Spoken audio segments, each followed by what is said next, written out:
उसमें परीक्षा में उत्तीर्ण भगवान अपने आप कराएंगे हमको। तो पहला फूल है भगवान की पूजा का फूल अहिंसा। दूसरा फूल है सत्य। आज ये सज्जन गए मेरे पास, तो सत्य का हम ले नहीं सकते। और आप कहें खान पान का नियम करो, तो होटल में हम खाना पड़ता है, उसका नियम हम ले नहीं सकते। आप कहें कि माला का नियम लो, तो माला कभी छूट जाए तो नियम ले ही नहीं सकते। तो कोई नियम तो ले ही नहीं सकते। विनोद की बात है, उनकी निंदा नहीं करा, हमारे घर का बच्चे भाई निंदा नहीं करा, तो अच्छे भाव से पूछा आप आगे। तो कहने का मतलब ये कि ये पहले ये मन धोखा देता है। बुरी बात करने में तो बोले कौन देख के आया है नरक को, आगे होगा तो देखा जाएगा, अभी तो आनंद भोगने, उसमें तो आदमी नहीं सोच लेता। और अच्छी बात में सोचता है कि कहीं टूट गया तो पाप लगेगा। अरे पाप तो आएगा, पुण्य तो पहले ही हो गया। जिस दिन अच्छी बात को तुमने ग्रहण किया, तुम्हारे तो पुण्य अर्जन होने लगा। इतना पुण्य अर्जन हो जाएगा तो पुण्य बुद्धि फिर तुम्हारे नियम को टूटने देगी नहीं। संदेह जो है यही तोड़ेगा। बोले क्या करें, चलते पर गिर गए तो गिर ही जाओगे। और नहीं गिरेंगे, भगवान हमको ले जाएंगे।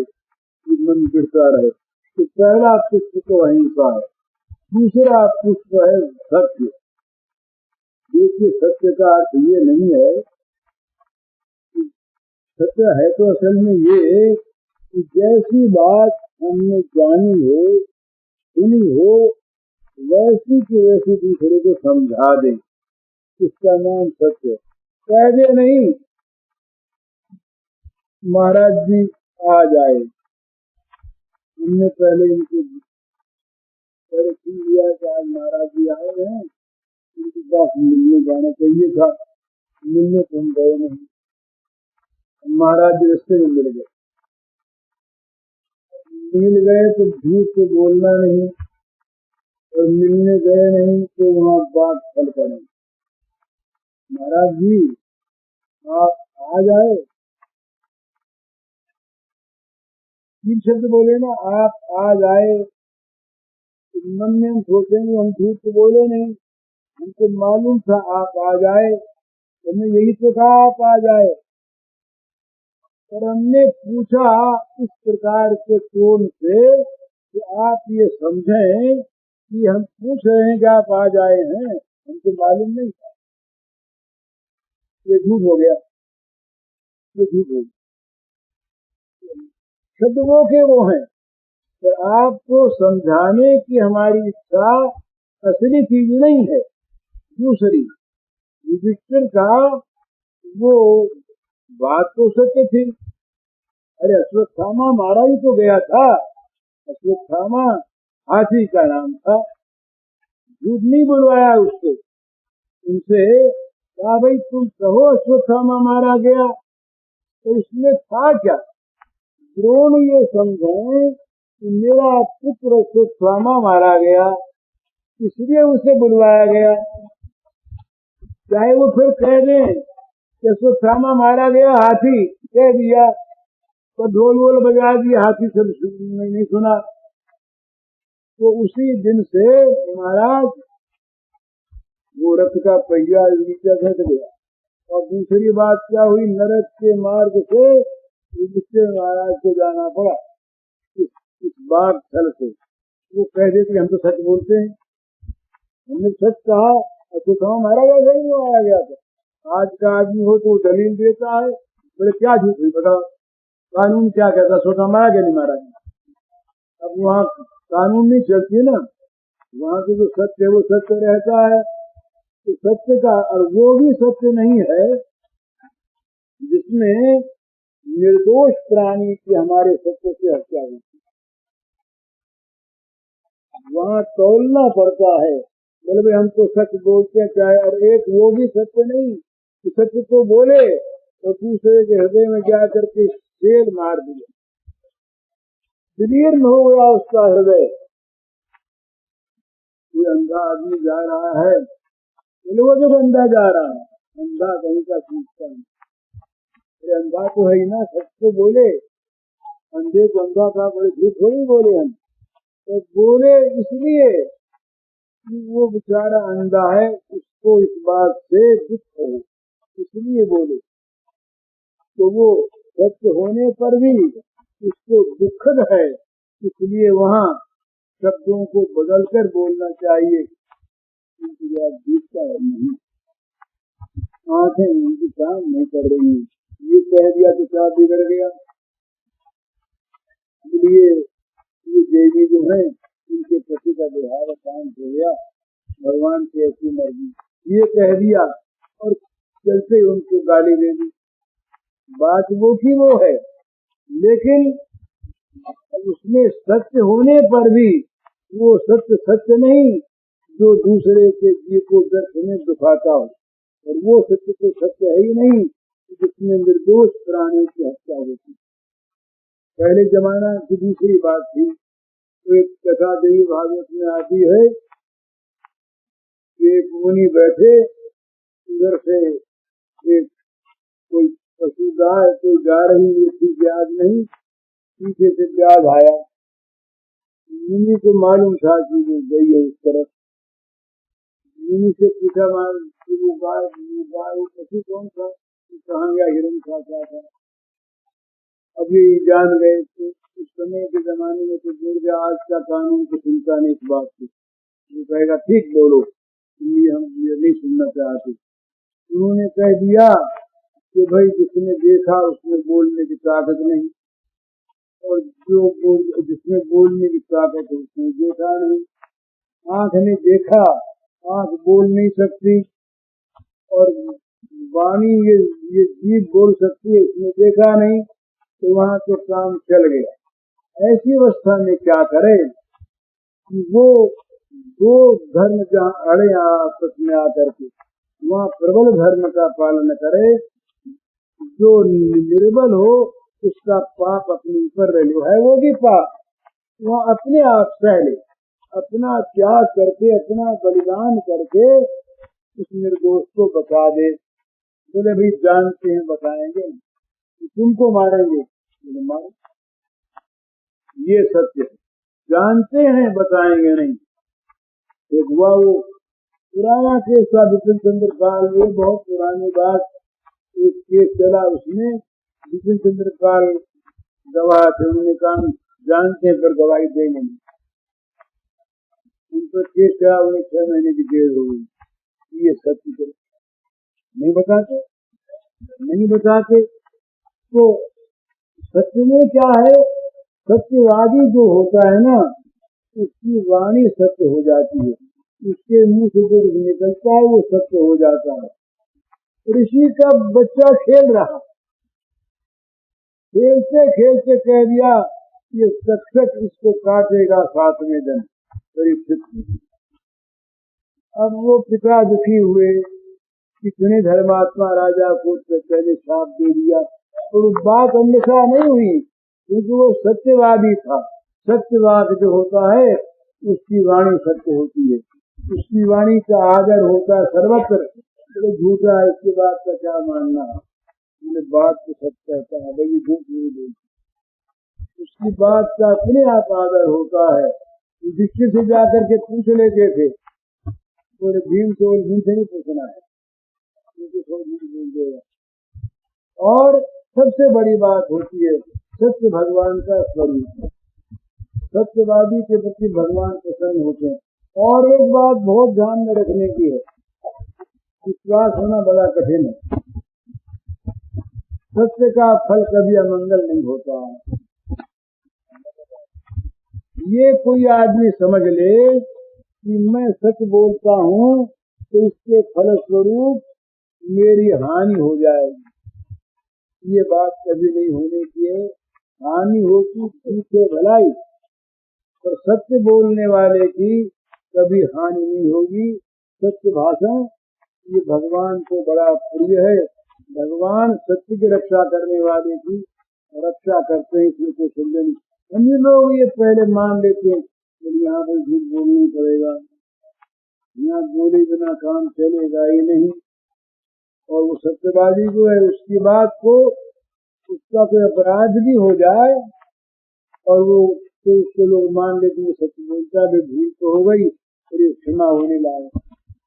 सत्य पर न्याय पर जो निश्चित रहता है उसकी सब लोग सहायता करते हैं। तो सत्य का पालन जिसे जितना हो सके उतना करे, ये एक नियम ले। कम से कम अनर्गल तो झूठ न बोले।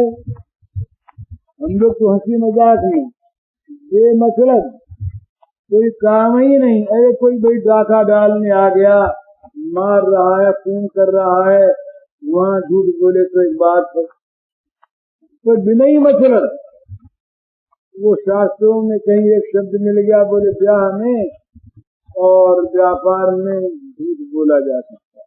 बोले ये तो शास्त्र का प्रमाण है। शास्त्र कहता झूठ बोलो, अरे विधि कहाँ है उसमें?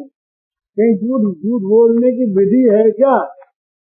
वो एक किसी काल के लिए जरा सी उसमें छूट दी है, उसका अर्थ उसके लिए प्रेरणा नहीं है, आज्ञा नहीं है। बोले ये तो विवाह शादी में झूठ बोलना ही शास्त्र किया गया, और व्यापार झूठी बिना होता ही नहीं।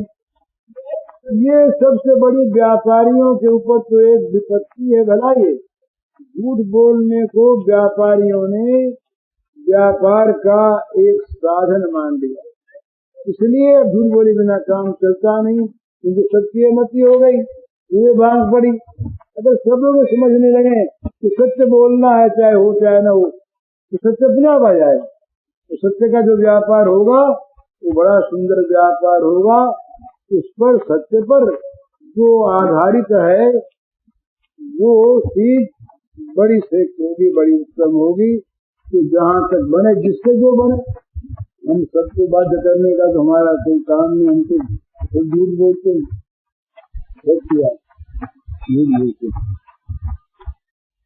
तो इसलिए कहने लायक भी नहीं, कहने लायक नहीं। हाँ, पर चोर आदमी तो कह सकता है ना इस रूप में, सुबह हम चोरी करते हैं पर ये काम बुरा, हमें जेल जाना पड़ता, देखो तुमको भी जाना पड़ेगा, ये तो चोर कह सकता है ना। इसी दृष्टि से हमारा भी कहना है कि भाई सत्य बोला करो। हम कहाँ झूठ बोलते हैं, कैसे बोलते हैं दूसरी बात है, पर बोलते हैं। इसलिए सच्ची बात कोई कहे कि तुमको झूठ बोलते हो, हम स्वीकार करके बोलते हैं। लेकिन सत्य बोलना अच्छा है, सत्य बोलने वाला हमसे अच्छा है, इसलिए सत्य की प्रशंसा करने में आपत्ति की बात नहीं है। पर इसीलिए जोर से कह नहीं सकते कि सत्य की बात मानो ही। अहिंसा वाली बात जितनी जोर से कही, अहिंसा में भगवान की कृपा से हमारे मन में आती तो होगी कभी कभी, लेकिन बहुत सावधानी रहती है कि दूसरे का दुख कभी मन भूल के भली चाहता होगा, नहीं तो चाहता नहीं, उसमें दुख होता, ये बात जो है ये भगवान की कृपा। दूसरे के दुख में दुख होता है, दूसरे का दुख कभी सुख को देता नहीं, दुख होता, ये भगवान की कृपा। तो ये दो बात कही, अब तीन बात है कल। अब ये बड़ा सुंदर प्रेम का श्री राधा के प्रेमोद्गार है। थोड़ा समय है, आपने कहा था कि पहले सब बोल दिया करो फिर किया करो। कल आपने आज्ञा दी थी ना, तो इसलिए आपकी आज्ञा नहीं आपकी आज्ञा थी। तुम अनंत सौंदर्य सुधान जी, तुम में सब माधुर्य अनंत, तुम अनंत ऐश्वर्य महोदधि, तुम में सब सुख शौर्य अनंत, सकल दिव्य सद्गुण सागर तुम, लहराते सब ओर अनंत, सकल दिव्य रस निधि तुम अनुपम, पूर्ण रसिक रस अनंत। ये भगवान की महिमा का कथन करती हुई श्री राधा जी कहती है, वो इस अपना दैन्य बताना है कि हम क्या दें। जिसके पास किसी चीज की कमी हो उसको देना, तो हमारे पास देने को है ही नहीं, लेकिन तुम हो कैसे? तुम अनंत सौंदर्य सुधा निधि, अनंत सौंदर्य अमृत के तुम समुद्र के, और अनंत माधुर्य के तुम समुद्र हो। सारा जगत भर का सारा सौंदर्य माधुर्य तुम्हारे सौंदर्य माधुर्य सागर के बूंद भी नहीं। और तुम अनंत ऐश्वर्य महोदधि, तुम अनंत ऐश्वर्य के महान सागर हो, और तुम्हारे अंदर सब प्रकार का पवित्र शौर्य अनंत रूप में वर्तमान है। सारे दिव्य गुणों के तुम सागर हो, और नित्य निरंतर अनंत रूप में लहराते रहते हो। तुम्हारा जितने संसार के सद्गुण हैं, ये सब तुम्हारे अनंत सद्गुण सागर की लहरें मात्र हैं और कुछ नहीं। और सकल दिव्य रस निधि तुम अनुपम, सारे रसों का कि तुम अनंत भंडार हो, अनुपम हो, जिनकी कहीं उपमा नहीं। तुम ही रस रूप हो अनंत, और तुम ही रस के जानने वाले रसिक। इस प्रकार जो सभी गुणों में रस में अमित असीम अपार, नहीं किसी गुण रस की उसे अपेक्षा कुछ भी किसी प्रकार। फिर मैं तो गुण रहित सर्वथा, उच्चित गति सब भांति गंवार, सुंदरता मधुरता रहित, सुंदरता मधुरता रहित कर्कश पुरुष दोषागार। नहीं वस्तु कुछ भी ऐसी जिससे तुमको मैं दूर सदान, जिससे तुम्हें रिझाऊं, जिससे करूं तुम्हारा पूजन मान। एक वस्तु मुझ में अनन्य आत्यंतिक है दुरहित उपमान, मुझे सदा प्रिय लगते तुम, ये तुच्छ किंतु अत्यंत महान। रीझ गए तुम इसी एक पर, किया मुझे तुमने स्वीकार, या स्वयं आकर अपने को, किया न कुछ भी सोच विचार। भूल उच्चता भगवत्ता सब, सत्ता का सारा अधिकार, मुझ नगण्य से मिले तुच्छ बन, स्वयं छोड़ संकोच सवार। मानो अति आतुर मिलने को, मानो हो अत्यंत अधीर, सत्वरूप का भूल सभी, नेत्रों से लगे बहाने नीर। हो व्याकुल बरस अगाध, आकर्षित रस सरिता के तीर, करने लगे परम अवगाहन, और सभी मर्यादा धीर।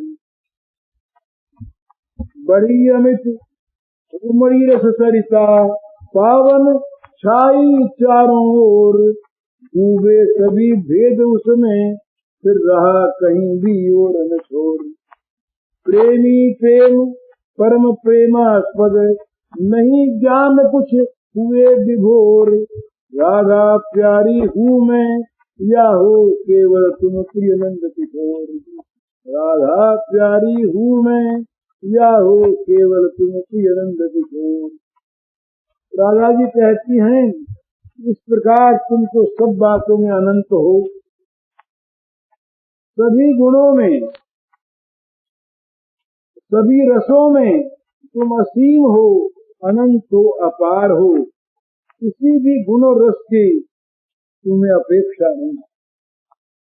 कोई कमी हो तो वो मिलने की अपेक्षा हो, किसी प्रकार कभी भी कोई अपेक्षा नहीं है तो तुम्हें कोई क्या दे, और कोई दे भी तो मैं क्या दूं। मैं तो गुण रहित सर्वथा, उच्चित गति सब भांति गवार। अपने में बड़ा दयनीय है राधा जी, तो वो कहती है कि मैं तो सर्वथा गुणों से रहित हूँ, उच्चित गति हूँ, और सब भांति गवार हूँ, सुंदरता से रहित हूँ, मधुरता से रहित हूँ, कर्कश हूँ, रूपा हूँ और दोषों के भंडार। अत्यंत तो मैं तुम्हें क्या दूं? कोई नहीं वस्तु कुछ भी ऐसी जिससे तुमको मैं दूं रसदान, जिससे तुम्हें रिझाऊं, जिससे करूं तुम्हारा पूजनवान। कोई वस्तु मेरे पास ऐसी है ही नहीं जिससे मैं तुमको रस दे सकूं, आनंद दे सकूं, तुम्हें रिझा सकूं, तुम्हारा पूजन कर सकूं, तुम्हारा मान कर सकूं। कोई वस्तु है ही नहीं। पर लेकिन मेरे पास एक चीज सब ख्याल करिएगा, वो चीज भगवान से बड़ी चीज। मेरे पास एक चीज है, वो है बड़ी तुच्छ, पर वो चीज बड़ी ऊंची है, बड़ी ऊंची है। आज वो है मेरे पास, वो चीज आत्यंतिक है, और ऐसी चीज है कि उसकी उपमा नहीं। वो चीज तो वैसी वही है, कोई चीज वैसी है ही नहीं। वो चीज क्या है? मुझे सदा प्रिय लगते तुम, बस तुम मुझे सदा प्यारे लगते, तुम्हारे सिवा मुझे और कोई प्यारा नहीं। मेरे एकमात्र प्रियतम तुम मुझे सदा प्यारे लगते हो। मैं हीन हूँ, दीन हूँ, मलिन हूँ, तुम सब प्रकार से रस गुण अनंत माँ सौंदर्य माधुर्य ऐश्वर्य शौर्य में अनंत हो, पर मैं कैसे भी हूँ, मुझ में एक गुण है, बड़ा तुच्छ है पर निरुपम गुण है। वो ये है कि मुझे सदा प्रिय लगते तुम, ये तुच्छ किंतु अत्यंत महान। तुम मुझे सदा प्यारे लगते हो, दूसरा कुछ प्यारा नहीं लगता। ये गुण मुझ में है। पर प्रियतम रीझ गए तुम इसी एक पर, रीझ गए तुम इसी एक पर, किया मुझे तुमने स्वीकार, दिया स्वयं आकर अपने को, किया न कुछ भी सोच विचार। ये तुम्हारी उदारता कितनी, इसी एक गुण पर तुम रीझ गए। रीझ ही नहीं गए, तुमने मुझे स्वीकार कर लिया, और केवल स्वीकार नहीं किया, तुमने स्वयं आकर अपने आप को मुझे दे दिया। तुमने अपने आप को मुझे दे दिया, आकर दे दिया। ये नहीं सोचा कि मैं किसको अपना स्वयं अर्पण कर रहा हूँ, कहाँ मैं और कहाँ ये तुच्छ। तो भाई जब इतना तुच्छ बनना पड़ता है तब छोड़ना पड़ता है कि तुमने अपनी सारी उच्चता को भुला दिया। इतने ऊंचे जिनकी ऊंचाई का तो कहीं कोई पार ही नहीं, ऊंचे से ऊंचे सब जिनके चरणों में नत होते हैं, इतने ऊंचे, उसको भुला दिया। सारी भगवत्ता को भूल गए, सारी भागवती सत्ता को भूल गए, सारे अधिकार को भूल गए, और मुझ नगण्य से नगण्य बनकर मिले। जब तुच्छ से मिलना हो तो तुच्छ बनना पड़ता है। किसी भिखारी से राजा आके मिले, उसकी खोपड़ी पर, कुटिया पर, तो राजा सिंहासन पर बैठ के मिलता है क्या? भिखारी की झोपड़ी में आके मिलना पड़ता है। अगर झोपड़ी में आके मिलना होता है तो तुच्छ बनना पड़ता है ना। सारा वो राज्य का मद, राज्य की सत्ता छोड़कर, सिंहासन को छोड़कर पैदल चलकर भिखारी की झोपड़ी में, वहाँ गाड़ी आई नहीं सकती, पगडंडी के मार्ग से भिखारी की झोपड़ी पर आए, और आकर के झोपड़ी में तुच्छ बन करके मिले। कोई संकोच नहीं रखा मन में, कोई ऊंचापन नहीं रखा, तुम ऐसे ही। और मिले भी कैसे? जैसे कोई भूखा आदमी कहीं अन्न का पता मिल जाए और आतुर होकर के दौड़े, जैसे किसी प्यासे को कहीं जल का संधान मिले तो जल के लिए दौड़े, जैसे थका हुआ कोई पथिक किसी आश्रय मिल जाए उसके लिए दौड़े, इस प्रकार मानो अति आतुर मिलने को, मानो हो अत्यंत अधिक। तुम ऐसे मिले मुझसे, ऐसे दौड़े आए मेरे पास जैसे तुम आतुर हो मिलने को, तुम्हारा धीरज छूट गया हो, इस प्रकार से तुम मुझे मिलने को आए। तत्व रूप का भूल सभी, तुम्हारा वो तत्व परम तत्व सच्चिदानंद घन तत्व, वो सत्यम ज्ञानंतम ब्रह्म, ये सारा का सारा वहां भूल गया। और मुझसे मिलकर मुझसे मिलने आते समय मेरे सामने आते ही नेत्रों से लगे बहाने नीर, आंखों से तुम्हारे प्रेम के आंसू की झड़ी लग गई। अरे मुझे नगण्य से मिलकर, तुच्छ से मिलकर इतने महान। और फिर तुमने क्या किया? श्याम सुंदर ने चाहा कि राधा में जो रस भरा है उसमें मैं स्नान करूं, रस मेरे पास था कहाँ? तो तुमने क्या किया? फिर मेरे अंदर रस भरा, रसो वैसा, रस तो भगवान है ना, रस कहीं है नहीं। और तो रस आता कहाँ से? तो तत्व रूप का भूल सब हो व्याकुल भर रस अगाध, तुमने रस भर दिया, रस भर के रस की नदी बना दिया। रस की नदी बना करके तुमने ही, और तुम फिर उस नदी के तीर पर आके खड़े हो गए, मेरे सामने खड़े हो गए। रस मुझे दिया, रस की नदी तुमने मुझे बनाया, मुझे मेरा था नहीं। और फिर उस रस में अवगाहन करने को तुम उस रस सरिता के तीर पर खड़े हो गए आकर के।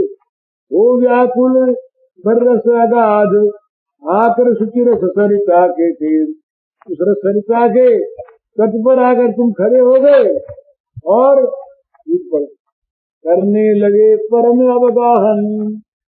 तोड़ सभी मर्यादा भी, सारे धैर्य को, सारी मर्यादा को तोड़कर तुम उस रस सरिता में परम अवगाहन करने लगे, डुबकियां लगाने लगे तुम उसके अंदर। तो क्या हुआ? तुमने जब डुबकियां लगाई, ये जो रस सरिता थी, रस तुम्हारा ही था, तो तुम्हारे डुबके लगाने से सारा रस आ गया अंदर। रस सरिता में तुम रस समुद्र में डुबकियां लगाई जाकर, उल्टा हो गया। रस सरिता रस समुद्र में जाकर के नहीं मिली, रस सरिता में समुद्र आके मिल गया। तो क्या हुआ? अब उस सरिता में तो जगह नहीं,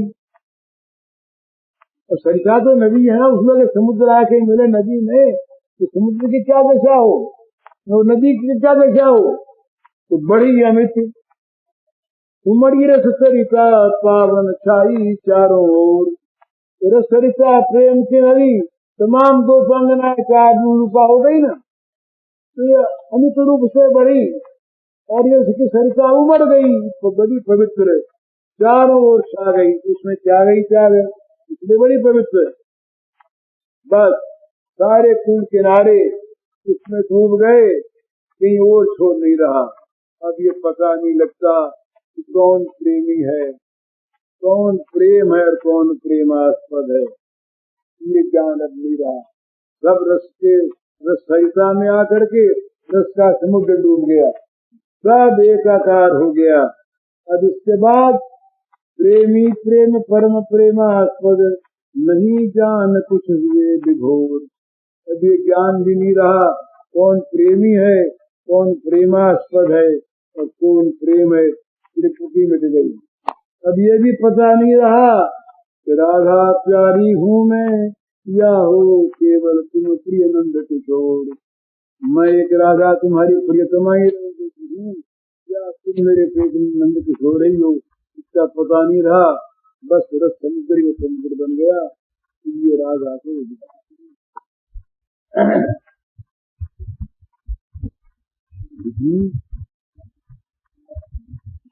नारायण नारायण नारायण श्री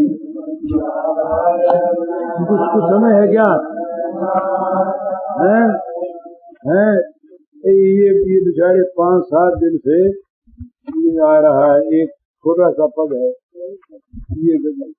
ये मारवाड़ी, ये शेखावाटी की भाषा का, और कोई बहुत पहले का। थोड़ा सा गा देते गाना तो ऐसा ही है। अब तो ये मावड़ी लोग तो समझेंगे और लोग या कम समझेंगे। अब तू कुछ भी नहीं सुहावे तो तू ही मन भावे है तने मिलन में आज मेरो बड़ो गलो आवे है। अब तो कुछ भी नहीं सुहावे एक तू ही मन भावे है तने मिलन में आज मेरो बड़ो गलो आवे है। कर परयू जो मछली जल दिन अब तू क्यों तरसावे है। गरस दिखाने में देरी कर क्यों अब और सतावे है। तरफ रही जो मछली जल दिन अब तू क्यों तरसावे है। गरस दिखाने में देरी कर क्यों अब और सतावे है। पण जो इसी बात में तेरो चित राजी हो तो होवे नहीं मिलने में। पर जो इसी बात में तेरो चित राजी हो तो होवे तो कोई भी आँच नहीं मने चाहे जितनो दुख होवे। तो कोई भी आँच नहीं मने चाहे जितनो दुख हो गए। तेरे सुख से सुखिया हूँ मैं तेरे लिए प्राण रोवे। तेरे सुख से सुखिया हूँ मैं तेरे लिए प्राण रोवे। मेरी खातर प्रियतम अपने सुख में कांटा मत बोवे। मेरी खातर प्रियतम अपने सुख में कांटा मत मिलने की खातर मेरा प्राण छिन छिन में व्याकुल होवे है। दर्शन की है भारी प्राण बांध तुड़ा कर भाजा चावे माने नहीं किसी की तान। बांध छुड़ा कर भाजा चावे माने नहीं किसी की तान। आठों पहर उड़ा सा डोले पलक पलक में समझे हान। आठों पहर उड़ा सा डोले पलक पलक में समझे हान। कौन प्यारा तेरी राजी में है नित राजी मेरो मन। कौन प्यारा तेरी राजी में है नित राजी मेरो मन। प्राणाधिक दोनों लोका को तू ही मेरो जीवन धन।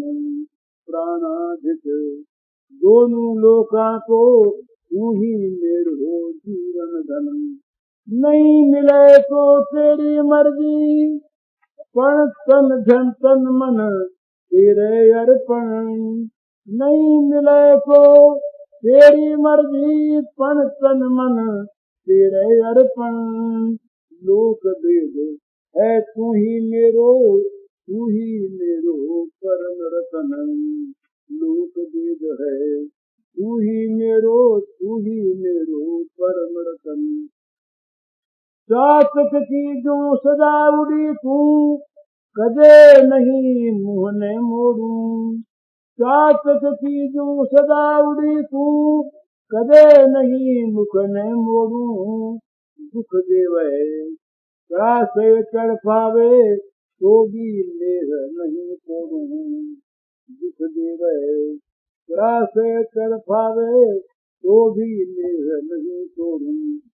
तरसा तरसा कर जी लेवे तो भी तने नहीं छोड़ू। झाकू नहीं दूसरी कानी तेरे में ही जोड़ू। झाकू नहीं दूसरी कानी तेरे में ही जोड़ू।